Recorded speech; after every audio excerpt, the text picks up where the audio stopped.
2004년 GC 녹십자를 시작으로 8번째 매각 소식을 알린 경남제약.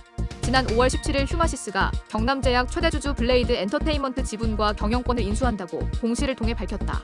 블레이드 엔트는 경남제약 지분 19.84%를 보유한 최대주주로 휴마시스는 480억 원의 블레이드 엔트 구주 1379만 4,387주를 매입해 34.80% 지분을 확보했다. 이를 두고 경남제약 노조는 매각의 최대 수혜자로 경남제약 김병진 회장을 꼽으며 또다시 엄청난 규모의 매각 대금을 챙겼다며 비판의 목소리를 높였다. 전국금속노동조합 충남지부 경남제약지회는 지난 4일 서울 강남구 경남제약 본사 앞에 모였다. 일방적인 매각을 규탄하며 3자 교섭을 촉구하는 기자회견 현장이었다. 노조는 2019년 경남제약을 인수한 김병진 회장은 이 과정에서 270억 원을 인수 후에는 컨소시엄에 참여한 회사들을 매각, 이후 계열사를 인수합병하면서 총 1,071억 원의 현금을 손에 쥐었다며 제3자 배정으로 싸게 주식을 매입하고 계열사에 싸게 팔고 다시 계열사나 합동 세력에게 비싸게 되파는 일을 반복해 이익을 창출하는 방식이었다고 지적했다. 이어 노조는 경남제약은 2019년부터 2021년까지 3년 동안 대표이사가 무려 7번 바뀌었다. 이 과정에서 사업의 연속성은 물론 공장의 생산이나 설비 투자는 거의 이루어지지 않았다고 말했다. 또한 경남제약 운영자금 명목으로 대출을 받고 종속회사의 지급보증을 서게하고 부동산 투자를 위해 경남제약에서 또다시 대출, 부실회사 인수합병을 통해 손실처리 비용을 모두 경남제약으로 떠넘겼다며 이러한 탓에 3년간 영업손실을 겪으며 적자에서 벗어나지 못하고 있다고 비판했다. 금융감독원 전자 공시 시스템에 따르면 경남제약은 지난 한 해 684억 원의 매출을 거둬들였다. 전년보다 16% 증가한 규모다. 이 기간 영업손실은 67억 원으로 2배 가까이 불어났고 단기 순손실도 222억 원으로 집계됐다. 이 회사의 실적 흐름을 거슬러 올라가 보면 2019년 당시만 해도 448억 원에 머물렀던 매출이 2020년 709억 원으로 덤프하며 1년 만에 무려 58.3%나 뛰었다.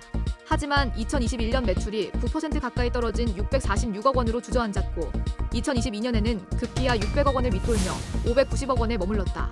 2021년 마이너스를 가리켰던 영업이익도 3년째 적자 행진이다. 2020년 적자에서 벗어나 26억 원의 영업이익을 기록했으나 이듬해에는 다시 2년 만에 77억 원의 영업손실을 경험하게 됐다. 2022년에는 영업손실이 34억 원으로 적자폭이 줄었으나 지난해 70억 원 가까이 치솟았다. 단기 순손실도 5년째 현재 진행형이다. 2019년 마이너스 45억 원에 이어 2020년 마이너스 55억 원, 2021년에는 적자폭이 줄어 마이너스 34억 원을 기록했으나 2022년에는 마이너스 78억 원으로 적자폭이 커졌다. 지난해에는 무려 222억 원까지 불어나 적자 진통을 겪고 있다. 또한 블레이드 엔트가 설립했거나 투자한 종속회사, 관계회사 중 성공적으로 사업을 수행했던 회사는 단 하나도 없다고 했다. 노조는 중국 법인은 청산하고 일본 법인은 합병시키는 등 거액의 손실을 내고 경남제약스퀘어도 자본금이 전액 잠식된 채로 경남제약에 흡수합병됐다. 경남제약의 계열사인 커머스 마이너도 매년 적자를 내고 있다고 짚었다. 노조는 고용 불안도 호소했다. 김병진 회장이 5년간 1,000억 원이 넘는 차익을 거둬들이는 동안 경남제약의 노동자는 고용 불안과 더불어 매년 2에서 3%대의 물가 상승률에도 미치지 못하는 임금 상승 수준만을 유지해왔을 뿐이라며 매각 설명회에서 조직도와 인원 변동은 없을 것이라고 했지만 지금의 상황을 불안해하고 있다며 휴마시스 역시 같은 문제가 반복될 것으로 예상하고 있다고 덧붙였다. 이에 노조는 3자 교섭을 요구하는 한편 경남제약 전 직원의 고용 보장과 이후 재매각 금지, 단체 협약과 노동조합 신개, 기업 건전성 강화를 위한 연구 개발 및 투자, 정보 공개 등을 요구한다는 방침이다.